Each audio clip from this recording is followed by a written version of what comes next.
Hachiko పేరు చాలా బాగుంది కదా. ఈ డాగ్ తన ఓనర్ మీద చూపించిన love, loyalty, humanity next level అనమాట. మ్యాటర్ ఏంటంటే 1923లో వడాట్ అనే సిటీలో హచికో అనే డాగ్ జన్మిస్తుంది. 1924లో ఇసుబురో ఇనో అనే కాలేజ్ ప్రొఫెసర్ దీన్ని టోక్యోకి తీసుకొస్తాడు.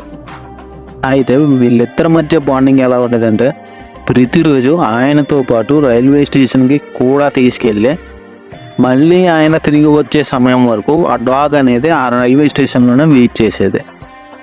సో ఒక రోజు ఏం జరుగుతుందంటే ప్రతిరోజులాగే రైల్వే స్టేషన్కి తీసుకెళ్తాడు, కానీ హచికోకి చెప్తాడు నేను మళ్ళీ తిరిగి రాను, ఇదే చివరి రోజు అని చెప్తాడు. అయితే ఆ డాగ్ ఏమనుకుంటుందంటే ఆయన సరదాగా ఆట పట్టించడం అనుకుంటుంది. బట్ ఆయన చెప్పిందే నిజమవుతుంది. ఆయన కాలేజీలో లెసన్స్ చెప్తూ హఠాత్తుగా మరణిస్తాడనమాట. సో ఈ విషయం అనేది హచికోకి తెలీదు. అయితే ఒక రోజు కాదు, 2 రోజులు కాదు, 10 సంవత్సరాల పాటు ఆ రైల్వే స్టేషన్లోనే వెయిట్ చేస్తూ మరణిస్తుంది అనమాట. అయితే ఈ డాగ్కి ఉన్న ప్రేమను చూసి ఆ రైల్వే స్టేషన్ వాళ్ళు ఒక స్టాచ్యూని కడతారనమాట ఆ రైల్వే స్టేషన్లోనే. అండ్ అలాగే ఈ డాగ్ పేరు మీద హచికో అనే మూవీ కూడా వచ్చింది. మూవీ మాత్రం నిజంగా హార్ట్ టచింగ్ భయ్య.